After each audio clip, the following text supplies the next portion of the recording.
ፊልሙ የሚጀምረው በኮረብታማ ቦታ ላይ በሚገኝ አንድ ገለልተኛ የእርሻ ቤት ውስጥ ነው። አንድ የጨካኝ ወንበዴዎች ቡድን በኃይል ዘልቆ በመግባት በቤት ውስጥ የሚኖሩትን የመላው ቤተሰብ አባላት በሙሉ ያስራቸዋል። የወንበዴው አባላት ቤቱን በብርበራ እያካሄዱ ጠቃሚ ነገሮችን ሲፈልጉ፣ የቡድኑ መሪ የሆነው ሻሙግረም ግን በጭንቀት ላይ ባለው የቤቱ ባለቤት ፊት በረጋ መንፈስ ምሳውን ይመገባል። በልቶም እንደጨረሰ ያንን ምስኪን አባት ያለምንም ርኅራኄ በቢላ ወግቶ ይገለዋል። ከቤቱ ውጪ ሳንዲ የተባለው ሌላው የቡድኑ አባል የቤቱን ተቆጣጣሪ ውሻ ተኩሶ በጥይት ይገለዋል። በመቀጠል ወንበዴዎቹ ላለቃቸው ደውለው ስራቸውን ማጠናቀቃቸውን ካሳወቁ በኋላ ከቦታው ለመውጣት ይዘጋጃሉ። ቡድኑ ለመውጣት ሲዘጋጅ ሳንዲ በክፍል ውስጥ ተሸሽጋ የምትገኘውን አንዲት በፍርሃት የተዋጠች ታዳጊ ልጅ ይመለከታል። ወዲያውኑ መጥፎ ሀሳብ በአእምሮ ስለመጣ የክፍሉን በር ዘግቶ ወደ እሷ ይገባል። በዛ ወቅት በአቅራቢያ የምትገኘው ሰላማዊ ከተማ በድንገት በተከሰተ አደገኛ ክስተት ታውካለች።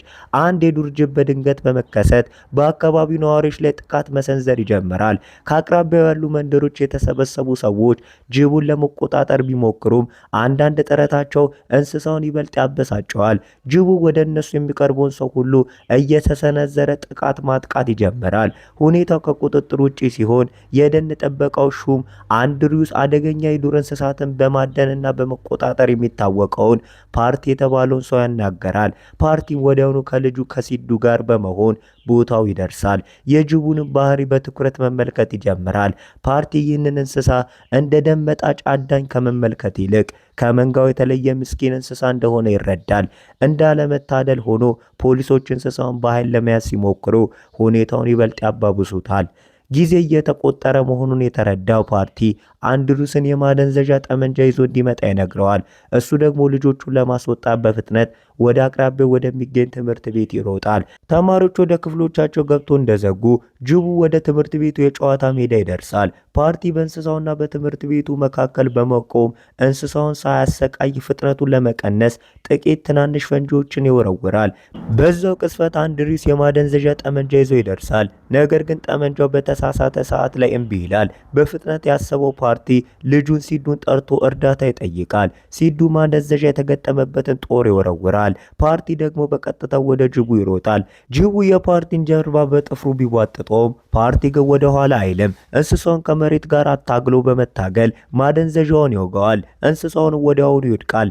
መላው የከተማ ህዝብ ማዳኑን ሲያከብር፣ የአካባቢው ባለስልጣናት ግን የስራውን ክብር በሙሉ ለራሳቸው ይወስዳሉ። ፓርቲ በሰላም ወደ መደበኛ ህይወቱ ይመለሳል። እሱ በከተማው መሃል አንዲት ትንሽ ካፌ ያካሂዳል። ወደ ካፌው እንደደረሰ ሰራተኞቹን ሰላም ብሎ በደም የተነከረውን ሸሚዙን ለአንዷ ሰራተኛ ይሰጣታል። ከተቻለ እንድታጥብለትና እንድታድነው ይጠይቃታል። እሷ ግን ሸሚዙ ሙሉ በሙሉ ስለተበላሸ ማዳን እንደማትችል ትነግረዋለች። ፓርቲ በሐዘን ይተነፍሳል።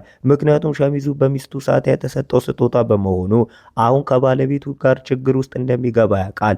ቤት ሲደርስ ሳቲያ ስጦታውን በመበላሸቱ ፓርቲን ትጣለዋለች። ነገር ግን ተጫዋች የሆነው ክርክራቸው በፍጥነት ወደ ፈገግታ ይቀየራል። ይህም የነሱ ጠንካራ የትዳር ህይወት አካል መሆኑን ያሳያል። በሌላ በኩል የሻሙግረም ወንበዴ ቡድን ምስላቸው ለፖሊስ በመሰራጨት ምክንያት መንቀሳቀስ አቅቷቸው ይቆማል።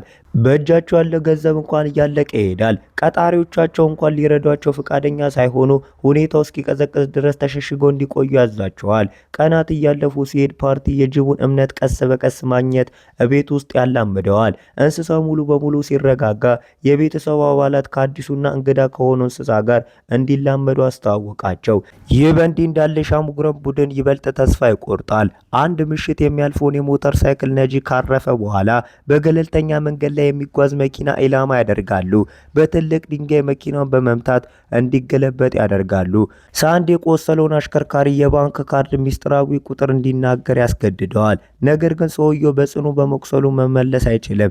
ሳንዲ በንዴት ሰውየውን በቅርብ ርቀት ተኩሶ ይገለዋል። ይህም ለቡድኑ ሌላ ትልቅ ችግር ይፈጥራል። ሻሙግረም ሳንዲ በፈጸመው ስህተት ቢቆጣውም በስተመጨረሻ ይተወዋል። መኪናው ወደ ገደል በመግፋት እንዲቃጠል ያደርጉታል። በቤት ውስጥ ፓርቲ ለልጁ አንዱ ጥቃት ቢሰነዝርባቸው በኃይል መመለስ እንደሌለባቸው ያስተምራቸዋል። ሲዱ ግን አይስማማም። ሳቲያ መጣ ሁለቱንም ወደ እንቅልፍ እስክትልካቸው ድረስ ይከራከራል። በሚቀጥለው ጠዋት ፓርቲ ልጁ ትምህርት ቤት ካደረሰ በኋላ ከሳቲያ ጋር ወደ ጓደኛቸው ፍርድ ቤት ጋብቻ እንደ ምስክር ለመሆን ይሄዳሉ። በኋላ ፓርቲ ወደ አንድሩስ ይሄዳል። አንድሩስ የቀደመው ምሽት የእንስሳት ሐኪም ተገድሎ መኪናው እንደተቃጠለ ይነግረዋል። ቀደም ሲል ከተገደለው ሌላ የእንስሳት ሐኪም ጋር ሲያያዝ አደገኛ ቡድን በአካባቢው እየተንቀሳቀሰ እንደሆነ ይገመታል። ሁለቱም የተቃጠለው መኪና ያለበት ቦታ ይመረምራሉ። በዛው ምሽት ፓርቲ ከትንሽ ሴት ልጁ ጋር ከቹንቲ ጋር በካፌ ውስጥ ሲጫወት ያመሻል። ካፌው ከተዘጋ በኋላ ሳንዲ ከቤት ውጭ ያለውን ምልክት ችላ በማለት ገብቶ በኩራት ቡና ያዛል። ፓርቲ ካፌው መዘጋቱን ይነግረዋል። ነገር ግን ሰራተኛው ሸሩቲ ለመውጣት ስትዘጋጅ ፓርቲ በሳንዲ ወገብ ላይ የተሸጎጠውን ሽጉጥ ያስተውላል። ትኩረት ሳስብ ሹሩቲ በፍጥነት እንድትወጣ በሹክሹክታ ይነግራታል። እሷ ሳትወጣ ግን ሳንዲ ይዟት ሽጉጡን በሁሉም ላይ ያነጣጥራል። የእሷን ሕይወት አደጋ ላይ ላለመጣል ፓርቲ ያለውን ገንዘብ በሙሉ ሰጥቶ እንድትሄድ ይለምነዋል። ከውጭ የነበረው ሻሙግረም ነገር እንደኖረ ተረድቶ ወደ ውስጥ ይገባል። ገንዘቡን ከተቀበለ በኋላ ሳንዲ እንዲወጣ ያዛል። ሳንዲ ግን ምስክር እንዳይኖር ሁለቱንም ለመግደል ይወስናል። ሻሙግረም የካሜራ ምስሎችን ለማጥፋት ወደ ሴኩሪቲ ክፍሉ ሲሄድ ፓርቲ ሳንዲ እንዳዘዘው ቡናውን ያዘጋጃል። ሁሉም ነገር በቁጥጥር ስር ያለ ይመስል ነበር። ነገር ግን ሳንዲ በድንገት ሹሩቲን በድጋሚ ይዞ ጥቃት ማድረስ ይጀምራል። በዚህ ጊዜ ፓርቲ ትዕግስቱ ያልቃል። ምንም ሳይናገር የፈላውን የቡና ማፍያ በሳንዲ ፊት ላይ ያፈስበታል። ሳንዲ ሳያገግም ፓርቲ በበቀል ቡጢዎች ይመታዋል። ሳንዲ ወደ ካፌው ማዶ ይወድቃል። የተፈጠረው ሁከት ሌሎቹን የወንበዴዎች አባላት ወደ ውስጥ ይጠራቸዋል። አንዱ ከሌላው እየተከታተሉ በፓርቲ ላይ ሲመጡ እሱ ግን እያንዳንዱን ይመክታል። በጠረጴዛዎቹ ወንበሮቹን፣ ብልቃጦቹንና ያገኛቸውን ነገር ሁሉ በመጠቀም በከፍተኛ ብቃት ይመታቸዋል። የሳንዲን መንጋጋ ይሰብረዋል። እሱ ከተራ የካፌ ባለቤትነት በላይ አደገኛ መሆኑን ያሳያል። በጥቂት ደቂቃዎች ውስጥ መላው ቡድን በደም ተነክሮ መሬት ላይ ይወድቃል። ሻሙግረም ሳንዲን በፈጸመው ስህተት እየወቀሰ ፓርቲን በኃይል ማሸነፍ እንደማይችል ስለተረዳ ሹሩቲን ይዞ ቢላውን በአንገቷ ላይ ያደርጋል። ፓርቲ ወዲያውኑ ውጊያውን ያቆማል። በፍርሃት የተዋጠው ሻሙግረም ሳንዲ ፓርቲን እንዲገለው ያዛል። ሳንዲ ግን በአቅራቢያ የቆመችውን ቹንቲን አይቶ ወደ እሷ ይሄዳል። ይህንን ያየው ፓርቲ በከፍተኛ ንዴት ውስጥ ይገባል። በአቅራቢያ ያለው ሽጉጥ አንስቶ ሳንዲን በመጀመሪያ በጭንቅላቱ ላይ ተኩሳል። ከዛም ወደ ሻሙግረምና ወደ ሌሎቹ በመዞር እያንዳንዱን በግንባራቸው በመምታት ይገላቸዋል። ከዚህ በኋላ ፓርቲ በፈጸመው ድርጊት ደንግጦ ይቆማል። ፖሊሶች ሲደርሱ 7 አስክሬኖች በካፌ ውስጥ ተበታትነው ያገኛሉ። ፓርቲ ወዲያውኑ ታስሮ ለ15 ቀናት በምርመራ ስር ይቆያል። ጉዳዩ ወደ ፍርድ ቤት ሲደርስ ከከሳሽ ወገን ተራ የካፌ ባለቤትነት እንደዚህ ያለ ከፍተኛ የውጊያ ብቃት ሊኖረው እንደማይችል ይከራከራል። በርካታ ታጣቂዎችን እንደዚህ ባለው ትክክለኛ ተኩስ የገደለው ሰው ወንጀለኛና ያለፈ ታሪክ ሊኖረው ይገባል ይላሉ። ይህንን ለማረጋገጥ ፖሊሶች የኢላማ ተኩስ ፈተና ያዘጋጃሉ። ሌሎች ተራ ሰዎች ኢላማውን ለመምታት ሲቸገሩ፣ ፓርቲ ግን እያንዳንዱን ተኩስ በትክክል ይመታል። በሌላ በኩል የሻሙግረም አስክሬን ወደ ቤተሰቡ ይመለሳል። ባለቤቱ የፓርቲን ቤተሰቦች በሙሉ ሳትገል ስርዓተ ቀብሩን እንደማታከናውን ትናገራለች። በፍርድ ቤት የፓርቲ ጠበቃ የጅቡን ክስተት በማስታወስ ፓርቲ ቀደም ሲል ሰዎችን ለማዳን ህይወቱን አደጋ ላይ የጣለ ሰው መሆኑን ያስረዳል። በካፌ ውስጥ የተካሄደው ተኩስ ህይወትን ለማዳን የተደረገ ራስን ላይ የመከላከል እርምጃ መሆኑን ይገልጻል። ዳኛውን በዚህ ይስማማና ፓርቲ በራስ መከላከል መብቱ ነፃ ይባላል። ሽልማትም ያገኛል። ሁሉም ነፃ መውጣቱን ሲያከብሩ፣ ፓርቲ ግን በደረሰው ክስተት ይጨነቃል። ፍርሃት ስለያዘው ቤቱን ዘግቶ ይቀመጣል። ካፌውን ለመክፈትም እምቢ ይላል። ልጆቹን ትምህርት ቤት አይልክም። በቤት ውስጥ የደህንነት ካሜራዎችን ይገጥማል። ከ10 ቀናት በኋላ የአንድሪስ ሚስት ፕሪያ መታ ፍርሃቱ ቤተሰቡን እየጎዳ መሆኑን ትነግረዋለች። ፓርቲም ስህተቱን ተረድቶ ቤተሰቡ ወደ ገበያ ይወስዳል። በዛው ቅስፈት አንድሪስ አንድ የጠላት ቡድን ወደ ፓርቲ ቤተሰብ እየመጣ መሆኑን ሰምቶ ለፓርቲ ይደውልለታል። ጥሪው በደረሰው በጥቂት ሰከንዶች ውስጥ የሻሙግረም አማች የመራቸው ታጣቂዎች በገበያ ውስጥ ይከባቸዋል። ፓርቲ አይጠራጠርም። በትንሽ ቢላዋና በመጥረቢያ በመታገዝ ቤተሰቡን ከመታፈን ይታደጋቸዋል። የቡድኑ መሪ ሳቲያን ሲይዛት ፓርቲ መጥረቢያን ወስዶ ይመታዋል። ሚስቱንም በመንካቱ ምክንያት ሙሉ በሙሉ ቁጥጥሩን አጥቶ እንደ ጅቡ ጨካኝ ይሆናል። የቀሩት ወንበዴዎች ያሳድዳቸዋል። ሳቲያ ብትለምነውም አያቆምም። የመጨረሻው ጠላት በመኪና ላይ ተሳፍሮ ያመልጣል። በፖሊስ ጥበቃ ማጣት የተናደደው ፓርቲ ወደ ጣቢያው ይሄዳል። ከፍተኛው መኮንን ሳቲያን በመስደቡ ፓርቲ የአንገት ልብሱን ይዞ ያስፈራራዋል። ይነግረዋል። አንድሪውስ ያረጋጋዋል። ፓርቲ ለቤተሰቡ የታጠቀ ጥበቃ እንዲሰጠው ያመለክታል። ፍርድ ቤቱም ጥበቃ እንዲደረግላቸው ይፈቅዳል። በማግስቱ ናፖሊዮን የተባለ ጥበቃ ይመደብላቸዋል። ቤተሰቡ በሱ ብቃት ቢጠራጠሩም እሱ ግን ቀደም ሲል 20 ታጣቂዎችን ብቻውን ያሸነፈ ጀግና ነበር። ናፖሊዮን በልበ ሙሉነት ጥበቃውን ይጀምራል። ፓርቲ ካፌውን ድጋሚ ይከፍታል። አንድ ምሽት አንድ እንግዳ ሰው በሚስጥር ፎቶ ሲያነሳው አይቶ ያሳድደዋል። ነገር ግን ያመልጠዋል። ፎቶ ወደ ሌላ ከተማ ይልካል። እዛም ሃሮልድ ዶስ የተባለ የአደንዛዥ እጽ አዛዥ ፎቶ ይመለከታል። በፎቶ ላይ ያለው ሰው ከዓመታት በፊት ሞቷል ተብሎ ከሚታሰበው ከሱ የእህት ልጅ ከሊዮዶስ ጋር ሙሉ በሙሉ ይመሳሰላል። ሃሮልድ ወዲያውኑ በሀገሪቱ ውስጥ ከሚገኝ እጅግ አስፈሪ የአደንዛዥ እጽ አዛዦች አንዱ ለሆነው ለታላቅ ወንድሙ ለአንቶኒስ ዶስ መረጃውን ያደርሳል። ከሌሎች ሰዎች በተለየ አንቶኒዮ ሊዮ ሞቷል ብሎ ማመን አይፈልግም። የፓርቲ ፎቶ ባየ ቅጽበት እሱ አሁንም በሕይወት እንዳለ ሙሉ በሙሉ ያምናል። አንቶኒ ጥቂት ሰዎችን ከመላክ ይልቅ ሙሉ የጦር ቡድን አዘጋጅቶ በግል ወደ ከተማው መጓዝ ይጀምራል። ምክንያቱም ሙሉ የወንበዴ ቡድን እንኳን እሱን ለመቆጣጠር እንደማይበቃ ያምናል። ይህ በእንዲህ እንዳለ ፓርቲ በበኩሉ ለከፋው ነገር በሚስጥር መዘጋጀት ይጀምራል። ሌላ ማዕበል እየመጣ መሆኑን እንደተረዳ በቤት ውስጥ የጦር መሳሪያዎችን ማዘጋጀትና የተለያዩ ቁሳቁሶችን ማሻሻል ይጀምራል። አንድ ቀን ሌላ ደንበኛ ወደ ካፌ ይገባል። ነገር ግን ምንም አያዝም። ፓርቲ ወደሱ ሲቀርብ እንግዳው ሰው በረጋ መንፈስ ሊዮ ብሎ በሌላ ስም ይጠራዋል። ሰውየው ራሱን አንቶኒ ዶስ ብሎ ያስተዋውቃል። ፓርቲ ግን በጨዋታው ፈገግታ ቡና ይፈልግ እንደሆነ ያጠይቀዋል። አንቶኒም ይስማማል።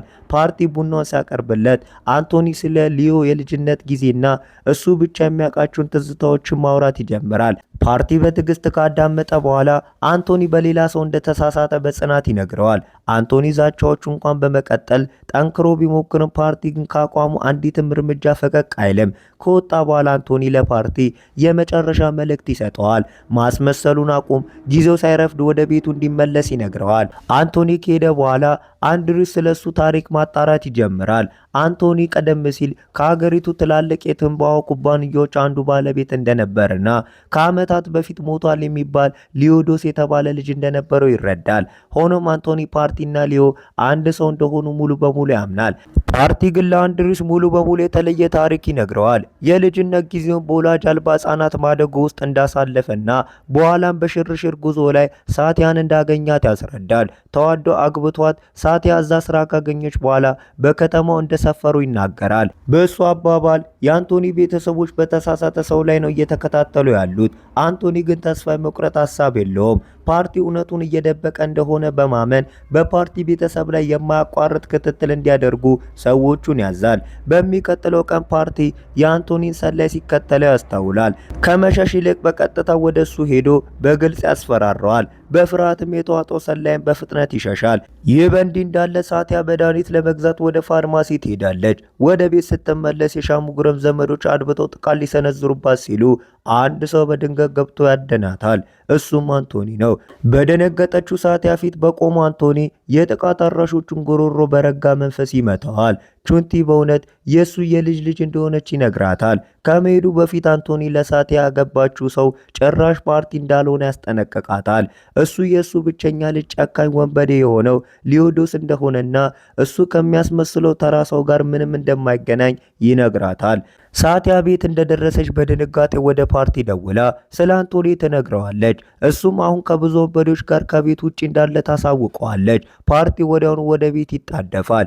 ወደ ሲዱ ደውሎ ወደ ቤት ለመግባት የሚሞክር ማንኛውም ሰው እንዲገድል ያዘዋል። ሲዱ አስቀድሞ ቤት ይደርሳል። ድምፅ ሲሰማ በተፈጥሮ ወደ ገባው ሰው ጦር ይወረውራል። ነገር ግን ጥቃቱን በጥቂት ሴንቲሜትሮች ያመለጠው ፓርቲ እንደሆነ ይረዳል። አስቀድሞ በንዴት ላይ የነበረው ፓርቲ ናፖሊዮን በጠበቃ ቦታ ላይ ባለማግኘቱ ይቆጣዋል። ሳቲያ ከፓርቲ ጋር በቀጥታ አትከራከርም። ይልቁኑ የፓርቲን አሮጌ ሰነዶችን በሚስጥር ለአንድሪውስ ሰጥታ ትክክለኛ መሆናቸውን እንዲያጣራ ትጠይቀዋለች። አንድሪውስ በበኩሉ በአሁኑ ወቅት በእስር ቤት የሚገኘው የሊዮዶስ የቀድሞ አጋር የሆነው ዱዛ የተባለ ወንጀለኛ ለማናገር ይሄዳል። እቤት ውስጥ ሳቲያ ከከተማ ውጭ ስራ እንዳላት ለፓርቲ ትነግረዋለች።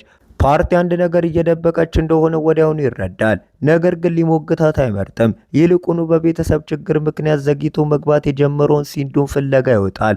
የአንቶኒ ሰዎች ሲዶን ሲከታተሉት ያህል ምንም ሳይናገር እርምጃ ከመውሰዳቸው በፊት ጥቃት ሰንዝሮ በልጁ ፊት በጽኑ ይመታቸዋል። ከዛም ሲዶን በሰላም እቤት ያመጣዋል።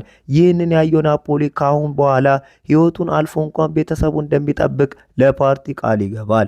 በሌላ በኩል ሳቲያና ፕሪያ የፓርቲን የልጅነት ጓደኛ በማግኘት የትምህርት ቤት ማስረጃዎችን፣ ሰርተፊኬቶች እና አሮጌ ሰነዶችን በማከማቻ የፓርቲን ባለፈ ታሪክ ማጣራት ይቀጥላሉ። በእስር ቤቱ ዱዛ በመጨረሻ የሚያውቀውን ሁሉ ለአንድሩስ ለመናገር ይስማማል። ታሪኩ ወደ 1999 ዓ.ም ይመልሳቸዋል። በዛን ጊዜ አንቶኒዶስ በከተማው ትልቁን የትንባሆ ኩባንያ ይቆጣጠር ነበር። በህጋዊ መልኩ ህጋዊ ንግድ ቢሆንም በሚስጥር ግን ለትልቅ አደንዛዥ እጽ ኢምፓየር ሽፋን ነበር። አንቶኒ ድርጅቱን እንዲያስተዳድር ታናሽ ወንድሙን ሃሮልድን ይረዳው ነበር። ነገር ግን በቦታው ላይ ሁሉንም ነገር በእውነት የሚቆጣጠረው የአንቶኒ ልጅ ለኢምፓየሩ እንደ ወርቅ ወፍ የሚታየው ሊዮዶስ ነበር። ከአባቱ በተለየ ሊዮ አደገኛ ክንዋኔዎችን በግል ያከናውናል። ጭነቶችን ይጠብቃል። በድርጅቱ ላይ አደጋ የሚያመጡትንም ያስወግዳል። ኢምፓየሩ እየሰፋ ሲሄድ የአንቶኒ እምነትና አባዜ እየጠነከረ ይሄዳል። የሰው መስዋዕትነት የበለጠ ስኬት እንደሚያስገኝ በማመን አሰቃቂ በሆነ ስርዓቶች ንጹሃን ሰዎችን መግደል ይጀምራል። አንድ ቀን አንድ ሰው መረጃ በመስጠቱ ምክንያት ትልቅ የአደንዛዥ እጽ ጭነታቸው በፖሊስ ይያዛል። ፖሊሶች ጭነቱን ይወርሳሉ። ነገር ግን ከሊዮ ጋር እየተጋፈጡ እንደሆነ አልተረዱም። ያለምንም ነገር ሊዮ ብቻውን መላውን የፖሊስ ኃይል ያጠቃዋል፣ ያጠፋቸዋል፣ ሰዎቹን ያድናል፣ ጭነቱንም ያስመልሳል። ወደ ፋብሪካው ሲመለስ መረጃውን አውጥቶ የሰጡትን ሰራተኞች ይገላቸዋል። በሱ ላይ በተደረገ ሌላ የግድያ ሙከራ ወቅት የሊዮ መንትያ እህት ኤሊሳ ውጊያውን ትቀላቀላለች። እህትና ወንድም አብረው ከዳተኛቸውን ያስወግዳሉ። ከአጭር ጊዜ በኋላ በበርካታ የክፍለ ሀገር ድንበሮች ላይ ከፍተኛ የፖሊስ ጥበቃ ቢኖርም ሊዮ ሚሊዮኖች ዶላር የሚያወጣ ትልቅ ጭነት በስኬት ያደርሳል። ይህ የማይቻል ስኬት በፋብሪካው ውስጥ ወደ ትልቅ አከባበር ይቀየራል። ነገር ግን አከባበሩ በአሰቃቂ ሁኔታ ያበቃል። የአንቶኒ እምነት አባዜ አገልጋይ የሚቀጥለው መስዋዕትነት ከራሱ መንትያ ልጆች አንዱ ወይ ሊዮ ወይም ደግሞ ኤሊሳ መሆን እንዳለበት ለአንቶኒ ይነግረዋል። ሃሮልድ ወዲያውኑ ሊዮ እንዲሰዋ ይመክረዋል። አንቶኒ ግን የተለየ ውሳኔ በመስጠት ኤሊሳን ይመርጣል። ሃሮልድ በሊዮና በአሊሳ ላይ ኬሚካል በመድፋት ራሳቸውን እንዲስቱ ያደርጋል። ሊዮ ሲነቃ ወንበር ላይ ታስሮ ያገኛል። አሊሳ ደግሞ ለመስዋዕትነት እየተዘጋጀች ነበር። አንቶኒ በእንባ እየተናነቀው ሌላ አማራጭ እንደሌለው ለሊዮ ያስረዳል። ሊዮ አባቱን እንዲያቆም አጥብቆ ይለምነዋል። እህቱን ከነካው እንደሚገለው እንኳን ያስፈራረዋል።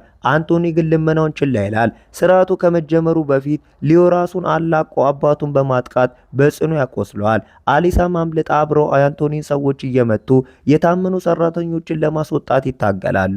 ውጊያው በፋብሪካ ውስጥ ሲስፋፋ ሊዮ ጓደኞቹን አጠቃላይ ቦታውን እንዲያቃጥሉ ያዛል። መጋዘኖቹ በጋዝ ተቃጥሎ ይፈነዳሉ።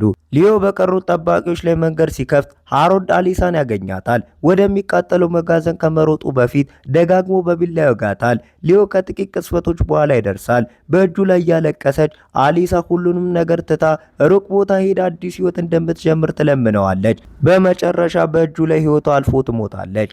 በሐዘን የተሰበረው ሊዮ ሃሮልድን ለማጥፋት ሽጉጡን ይጭናል። ነገር ግን ቃቷን ከመሳቡ በፊት አንቶኒን ይተኩስበታል። ትልቅ እሳትን ፋብሪካውን ይውጣል። ሊዮም ከአሊሳ አካል አጠገብ ይወድቃል። በአሁን ጊዜ ዱዛ ታሪኩን ያጠናቅቃል። በዛን ቀን ሊዮ ሲሞት በአይኑ እንዳየ ያስረዳል። ስለዚህ ፓርቲ ሊዮ ዶስ ሊሆን እንደማይችል እርግጠኛ ነው። ይህ በእንዲህ እንዳለ ሳቲያና ፕሪያ የፓርቲን የትምህርት ቤት ሰነዶችና የልጅነት ፎቶዎች ይቀበላሉ። ሁሉም ነገር ትክክለኛ ይመስላል። የሰውየው የእጅ ጽሑፍ እንኳን ከዓመታት በፊት ከነበረው ጋር ይገናኛል። ለጥቂት ቅስፈት ሳቲያ አንቶኒ ተሳስቶ ሊሆን እንደሚችል ማመን ትጀምራለች። ነገር ግን ያ ሰላም ብዙ አይቆይም።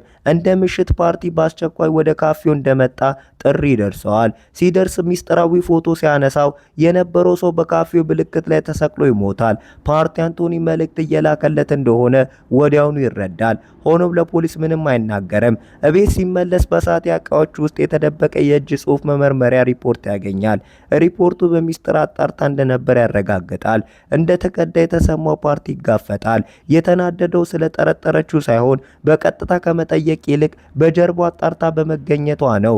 ሳቲያ ያደረሰችውን ህመም ተረድታ ይቅርታ ትጠይቃለች። ከእንግዲህ ምንም ነገር እንደማትደብቀው ቃል ትገባለች። ክርክሩም ሲታረቁ ያበቃል። ከጥቂት ጊዜ በኋላ አንቶኒ ከበርካታ ታጣቂዎች ጋር ወደ ፓርቲ ቤት ይደርሳል። ከቤት ውጪ በመቆም ሊዮዶስ መሆኑን እንዲያምን ለፓርቲ የመጨረሻ እድል ይሰጠዋል። ፓርቲ ግን በድጋሚ እምቢ ይላል። አንቶኒ ግን ሊቀበለው አልቻለም። ናፖሊዮን ቤተሰቡን እቤት ውስጥ ቆልፎ በጀግንነት ከወንበዴዎቹ ፊት ይቆማል። አንቶኒ ግን ሲዱን አስቀድሞ መታፈኑንና ዛሬ መስዋዕት እንደሚደረግ ያወጃል። ይህንን ያስወጡ አንቶኒ በመኪና ይሄዳል። ፓርቲ ጊዜ አያባከለም። ለሳት የመከላከያ መሳሪያ ሰጥቶ በናፖሊዮን ሞተር ሳይክል ላይ በመሳፈር የአንቶኒን ተሽከርካሪዎችን ማሳደድ ይጀምራል። በከፍተኛ ፍጥነት በመንገድ ላይ ማሳደድ ያደርጋል። ፓርቲ በመኪናዎች ላይ ይተኩሳል። ጥቂቶቹን ከመንገድ ያስወጣቸዋል። አንቶኒ ጋር መድረስ ያቃተው ፓርቲ ከሞተር ሳይክሉ ላይ በመዝለል በቀጥታ በአንዱ መኪና ላይ ይወድቃል። መኪናውን እንደ ማጥቂያ በመጠቀም ወደ አንቶኒ መኪና መንገድ ለመክፈት ሌሎቹን ይደመሰሳል። ማምለጥ እንደማይቻል የተረዳው አንቶኒ በመጨረሻ ለመጋፈጥ ይዞራል። ፓርቲ በቀጥታ ይጋጫል። መንገዱንም ወዲያውኑ ወደ ጦር ሜዳ ይቀየራል። የብረት ዘንግ ብቻ በመያዝ የፓርቲን ሰዎች እያጠቃ ይሄዳል። ሲዱን ለማግኘት በሚፈልግበት ጊዜ የመኪናዎቹ ፍርስራሽ አካባቢ የአስክሬን ክምር ይፈጠራል። ልጁን ማግኘት ሲያቅተው ንዴቱ ሙሉ በሙሉ አንቶኒ ላይ ይዞራል። ሁለቱ በአካል አሰቃቂ ውጊያ ውስጥ ይገባሉ። አንቶኒ ከባድ የብረት ገመድ ማሰሪያ ሲያወዛውዝ፣ ፓርቲ ደግሞ በመኪና ብረት ጥቃቱን ይመክታል። ሁለቱም ወደ ኋላ አይሉም። እያንዳንዱ ጥቃት ከፍተኛ ኃይል አለው። በስተመጨረሻ አንቶኒ ፓርቲ መሬት ላይ ይጥለዋል። ነገር ግን ፓርቲ በፍጥነት አገግሞ የአንቶኒን ደረት በኃይል ይመታዋል። ጭንቅላቱንም በብረት ላይ ደጋግሞ ይደበድበዋል። በሕይወት ለመቆየት እያገገመ ያለው አንቶኒ በመጨረሻ ጥንካሬው ማነ ብሎ ይጠይቀዋል። ፓርቲ በቀጥታ አይኑን እያየ ከማንኛውም መልስ ይልቅ በአንድ አሰቃቂ እርምጃ ጨዋታውን ያጠናቅቀዋል። የመጨረሻውን ገዳይ ሞት ሰጠው። በሌላ በኩል ሃሮልድ የወንድሙን የሞት ዜና ይቀበላል። በዚህ ጊዜ ሌላ የስልክ ጥሪ ሲዱ አስቀድሞ ወደ አሮጌው የዶስ ፋብሪካ መወሰዱን ያረጋግጣል። ፖሊሶች ወዲያውኑ የፍለጋ ዘመቻ ይጀምራሉ። አንድሪውስ ሃሮልድ በቀጣይ በእነሱ ላይ ከመምጣቱ በፊት ፓርቲ ከቤተሰቡ ጋር ሂማቾልን ለቆ እንዲወጣ ይመክረዋል። ነገር ግን ከዚህ ይልቅ ሃሮልድ ራሱ ወደ ፓርቲ ይደውላል። የሲዱን ሕይወት ለማዳን የአንቶኒን አስክሬን እንዲያስረክበው የለውጥ ጥያቄ ያቀርብለታል። ሌላ አማራጭ እንደሌለው ያወቀው ፓርቲ የነበረውን ግንኙነት ተጠቅሞ የአንቶኒን በድን አስክሬን ካስመለሰ በኋላ በቀጥታ ወደ ተተው የዶስ ፋብሪካ ይነዳል። ሃሮልድ ወደ ውስጥ ሲገባ ይቀበለዋል። ዳግመኛም አንድ ነገር ብቻ ይጠይቀዋል፣ ሊዮዶስ መሆኑን እንዲያምን። ይህ ሁኔታ እንደሚፈጠር አስቀድሞ የጠበቀው ፓርቲ በረጋ መንፈስ የልጅነት ሰርተፊኬቶቹን፣ የትምህርት ቤት ማስረጃዎቹንና አሮጌ ፎቶግራፎቹን አውጥቶ እውነቱን እየተናገረ ለመሆኑ ማረጋገጫ ይሆን ዘንድ በሃሮልድ ፊት ያስቀምጣቸዋል። ሃሮልድ ግን እንኳን ሊያያቸው አልፈለገም። ይልቁኑ ሰዎቹ የፓርቲን ቤተሰብ እንዲገሉ ያዛል።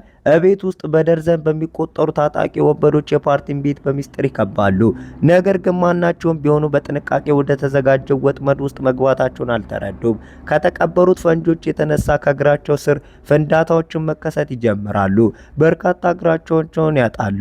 ሌሎች ደግሞ ከተደበቁ የደም ወጥመዶች ላይ ይወድቃሉ። የተረፉት ወደ ውስጥ በግድ ለመግባት ይሞክራሉ። እርሱን የሚጠብቃቸው አንድሩስ በሩቅ ሆኖ በስናይፐር ጠመንጃ ያከናንባቸዋል። በሆነ መንገድ ወደ ዋናው በር የደረሱት ደግሞ በተሽከርካሪ ወንበር ላይ በተቀመጠው ነገር ግን በረጋና በጀግንነት መንፈስ እያነጣጠረ አከታትሎ በሚተኩስባቸው ናፖሊዮን ይመከታሉ። ቢሆንም አንድ አጥቂ ወደ ቤቱ ዘልቆ በመግባት ሳቲያንና ቹንቲን ያጠምዳቸዋል። ሃሮልድ እንዲገላቸው ይደውልለታል። ነገር ግን ፓርቲ የመጨረሻውን ረዳቱን ይጠራል። አጥቂው እርምጃ ከመውሰዱ በፊት የፓርቲ የቤት እንስሳ የሆነችው ጅብ በድንገት ገብታ በመንጠቅ ትበታትነዋለች። በፋብሪካው ሃሮልድ የጥበቃ ቡድኑ በሙሉ ማለት ይቻላል መደምሰሱን አሰቃቂ ዜና ይቀበላል። በንዴት ተቃጥሎ የፓርቲን ሸሚዝ በእሳት ያቃጥላል። በፋብሪካው ውስጥ ያለ ሰው ሁሉ በአንድ ላይ ጥቃት እንዲሰነዝርበት ያዛል። በዚህ ጊዜ ፓርቲ ራሱን መግታት ያቆማል። የሃሮልድ ሰዎች በቁጥር ብዛት ብቻ ሊያሸንፉት እንደሚችሉ በማመን በሁሉም አቅጣጫ ይተሙበታል። ፓርቲ የተደበቀ ቢላ መዞ በጥንቃቄ በጨካኝነት ማጥቃት ይጀምራል። በሰነዶቹ ውስጥ በርካታ ወንበዴዎች መሬት ላይ ይወድቃሉ። የቀሩት በሰንሰለት በብረትና በካራ ቢመጡበትም እያንዳንዱ መሳሪያ በእነሱ ላይ ይመለስበታል። አንድ ሰው ሊገታው በማሰብ ሰንሰለት በእጁ ላይ ይጠቀልልበታል። ፓርቲ ግን ያንን ግፊት ተጠቅሞ በማዞር በርካታ አጥቂዎችን በርግጦ ከመጣሉ ባለፈ ሰንሰለቱን ነጥቆ ያወጣዋል። ተጨማሪ ታጣቂዎች ወደ ፋብሪካው ይገርፋሉ። ፓርቲ ግን ፍጥነቱን አይቀንስም። የሃሮልድ ሰራዊት በሙሉ አንድ በአንድ ሲቆርጥ እያንዳንዱ ምቱ ፈጣን፣ የታሰበበትና አጥፊ ነበር። በመጨረሻ ሃሮልድ ብቻውን ይቀራል። ሁለቱ በመጨረሻ ፊት ለፊት ይገናኛሉ። ሃሮልድ አስቀድሞ ያጠቃል። በከባድ ቦክስ እያሰበ በጉልበት ለማሸነፍ ይሞክራል። ፓርቲም በተመሳሳይ ጨካኝ ጥቃቶች ይመልስለታል። አንደኛውም ሌላውን አንዲት እርምጃ ቦታ ላይ አይለቅም። ለጥቂት ቅጽበት ሃሮልድ ፓርቲ ወደ ብረት ቧንቧ በመግፋት መሬት ላይ በመጣል የበላይነትን ያገኛል። ነገር ግን ፓርቲ ወዲያውኑ ይነሳል። ውጊያው ወደ ሃሮልድ ቢሮ ይቀጥላል። ሃሮልድ ቢላ ያነሳል። ይህ ቢላ ቀደም ሲል ኤሊሳን ለመግደል የተጠቀመበት ያው ቢላ ነበር። በአመታቱ ብልሃት የተነሳ በፓርቲ ላይ ደጋግሞ ይሰነዝራል። ፓርቲ ግን እያንዳንዱን ጥቃት በእሱ እያመለጠ በርካታ ኃይለኛ ምቶችን ይሰጠዋል። እየተሸነፈ መሆኑን የተረዳው ሃሮልድ በድንገት ወደ ሽጉጡ ይደርሳል። መተኮስ ከመቻሉ በፊት ፓርቲ በቅጽበት መሳሪያውን አስጥሎ ሽጉጡን ወደ እሱ ያዞርበታል። አሁን ሙሉ በሙሉ የተሸነፈው ሃሮልድ በድንገት ታሪኩ ይቀየራል። ከጥቂት ደቂቃዎች በፊት ፓርቲ ሊዮ እንደሆነ ይሞግት የነበረው ሰው አሁን ተሳስቼ ነበር እያለ ህይወቱን ለማዳን ይለምነዋል። ፓርቲ ከሳቅ በስተቀር ምንም ማድረግ አልቻለም። በፊልሙ ሙሉ ለመጀመሪያ ጊዜ እውነቱን ይናገራል። እሱ በእርግጥም ሊዮ ዶስ መሆኑን በረጋ መንፈስ ያምናል። ከዛም ቃታውን ይስበዋል። ሃሮልድ ከሞተ በኋላ ፓርቲ ወደ ፋብሪካው ጥልቅ ክፍል ይጣደፋል። በአሮጌው መስዋዕትነት ክፍል ጊዜ ውስጥ የሃሮልድ የመጨረሻው አገልጋይ ሲዱን በቢላ አንቆ ይዟታል። ሰውየው እርምጃ ከመውሰዱ በፊት ሲዱ በጀግንነት እግሩን በቢላ ወግታ ፓርቲን በድሮ ስታይል ይተኩስበታል። ሲዱ በመጨረሻ ደህንነቱ ከተጠበቀ በኋላ ከሜዳቸው በፊት ትንሽ ተንፈስ ይላሉ። ፓርቲ ለሲዱ እሱ በእውነት ሊዮ መሆኑን ለእናቱ እንዳይነግረው በተራ መንፈስ ይጠይቀዋል። በምላሹ ሲዱ ደግሞ ፓርቲ ስለ ሲጋራ ማጨስ ልማዱ ለሳታያ እንዳይናገር ቃል ያስገባዋል። ስምምነታቸውን አጽንተው ሁለቱም በሚስጥር ወደ ቤታቸው ይመለሳሉ። ከጥቂት ቀናት በኋላ ህይወት ቀስ በቀስ ወደ ነበረችበት ትመለሳለች። ካፌው እንደገና ይከፈታል። ቤተሰቡ እንደገና መሳቅ ይጀምራል። በዙሪያው ላለው ሰው ሁሉ ፓርቲ በቀላሉ አሰቃቂውን ቅዠት የተሻገረ ጀግና የካፌ ባለቤት ነው። ነገር ግን ሁሉም ነገር በመጨረሻ ያለቀ ሲመስል ስልኩ ይደወላል። ደዋዩ ፓርቲ ብሎ አይጠራውም፣ ሊዮ ብሎ ይጠራዋል። ያ ሚስጥራዊ ሰው በርካታ የአደንዛዥ እጽ ፋብሪካዎች አሁንም በመላው ሀገሪቱ እየሰሩ መሆናቸውን ይገልጻል። ከዛም ሊዮን ከሱ ጋር ተቀላቅሎ ሁሉንም እንዲያጠፉና ህንድን ከአደንዛዥ እጽ ነፃ እንዲያደርጉ ይጠይቀዋል። ፓርቲም ዝም ይላል። ፊልሙም የሊዮ ታሪክ ለቀጣዩ ክፍል ክፍት እንዲሆን እንደተተወ የእሱም ምላሽ ሳያሳይ ያበቃል። ቪዲዮን ከወደዳችሁት አድርጉ፣ ሰብስክራይብ። አመሰግናለሁ።